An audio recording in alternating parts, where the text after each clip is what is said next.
I'm Dr. Jennifer Stoll, President and CEO of Cimarron Global Solutions. And man, I got to tell you, I have never seen anything like this in my 20 plus years in the industry. We are in for seismic changes.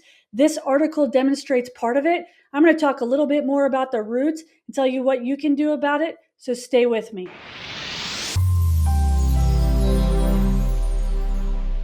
I read a recent article published by the Associated Press right before the holiday season, and the title of the article absolutely stopped me dead in my tracks. I'm going to read the title just so I don't screw it up.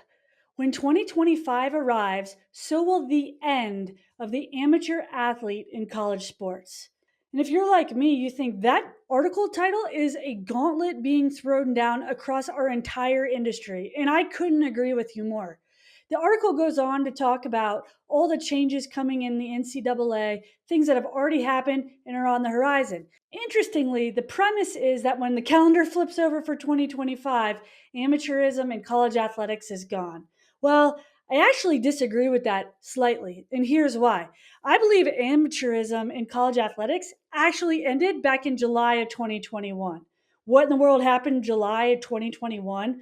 Well, if you recall way back when, and we'll link it below, the NCAA actually put out a memo to member institutions. It said a lot of things, but the most important takeaway from that memo was simply stated that irrespective of state laws, NCAA member institutions were required to follow NCAA policies regarding name, image, and likeness. Put another way, it's don't worry about what the states say, you respond to us. And I get it. NCAA is made up of member institutions. They're voluntary in that institution, although one could argue that they don't really have a lot of other places to go. I think that might change.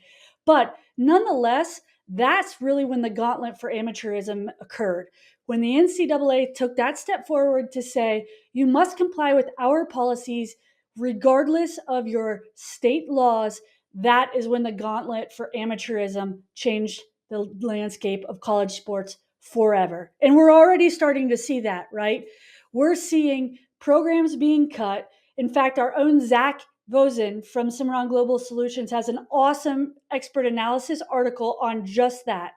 And here's the thing, the sports that are being impacted are those that are non-revenue generated sports, those that feed our Olympic system. And it's going to be a huge problem, not only for amateurism across intercollegiate sport, but amateurism across the youth movement, as a lot of the youth events are sanctioned by United States Olympic and Paralympic governing bodies, but also above that, feeding into the Olympic movement and the Olympic development system. This is an issue that we are watching with a very close eye. I don't know how many of you caught it. If you didn't, I'll link it below, but it's worth going back and watch the NCAA president, Charlie Baker's recent congressional testimony. Let's just say that he was on the hot seat for a lot of different issues. I don't know exactly what the future holds, but I do know that there are going to be seismic shifts when it comes to how sport is delivered across all levels of our industry. And that is going to impact the sport and tourism industry. Remember, our bread and butter for our industry is built on the simple core element of one thing, and that one thing is events. So when you take collegiate sports shoved right in the middle of this continuum from youth sport up to seniors and master level, and you start ruffling that, you cannot help but impact up and down the ladder. Think of it this way. It's like if I stretched a rubber band out and I pulled up and put tension on the very middle. That very middle may just, for our circumstances today, be intercollegiate athletics. But what it does is it strains on either side. So think about that as you're heading into this new year. This is not just a trend to watch. It is happening. There is a difference between possibility and reality. And the reality is saying that things are changing in our industry. The old ways of doing things are no longer going to work. I believe we are going to see a continual massive shift, not only in intercollegiate sport, but across sport altogether. All the indicators are already there. It's worth watching. If you're not paying attention to it, and you're not planning ahead for what that might look like and how it might impact your community, you should be. Check out Zach's article below. We are following this closely. Reach out to us with any questions. We're going to be watching this closely as all this fleshes out in what we believe to be the very short term.